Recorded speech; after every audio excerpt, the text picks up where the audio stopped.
Hey guys, this is going to be a shorter opinion piece than you may be used to from me, but it's an issue I've been pondering a lot lately, so I thought I'd include you in my thinking process for a while. Sound good? Okay, so now that I've got your attention with that, let's see how many people I can get to click out immediately by asking, do you guys remember Gamergate? Yeah, I assume most of you do, and regardless of where you stand on the myriad of issues that led to its existence, there's one thing that remains objectively true. This little hashtag got a large portion of the internet talking about games media.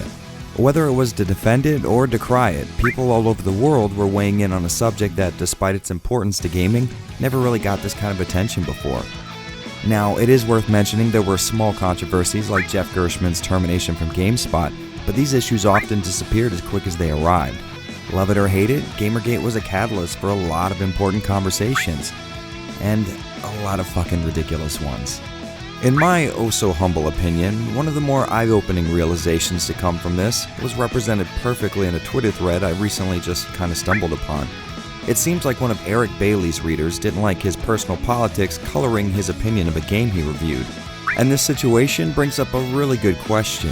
Should critics let their personal, non-gaming ideals leak into their gaming content? At the very least, this makes for a solid conversation, but sadly, I don't think it's something most people can reach an agreement over. On one side, you have the valid argument that a 100% objective review, if even possible, would be insanely boring to read or watch. On the other side, you have an equally valid argument, that being a lot of people don't like hearing about political or social issues when they consume game media. As a form of escapism, gaming tends to be a way to forget about social and political issues. But at the same time, art is often at its best when commenting on, or at least symbolizing these issues. So with that in mind, I can't exactly say this type of commentary shouldn't be present in reviews.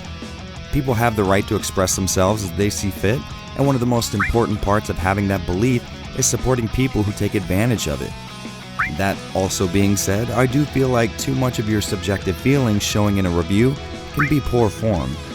Now, please follow along as I continue to contradict myself, explain myself. As far as my personal process goes, I try to keep my political or social biases out of my critiques, at least as much as humanly possible. Some viewers may remember me pointing out the adventure game Read-Only Memories and how heavily it pushed a politically correct gender-based narrative. Now, it's important to say that I only called attention to this and left it up to the viewer to decide whether or not it was desirable. But this is only my personal approach. I don't think anyone else should adopt it, and even though I don't like a heavy emphasis on social and political issues, I still subscribe to channels like Jim Sterling and that fucking pussy Caspasaurus. So what am I trying to say here?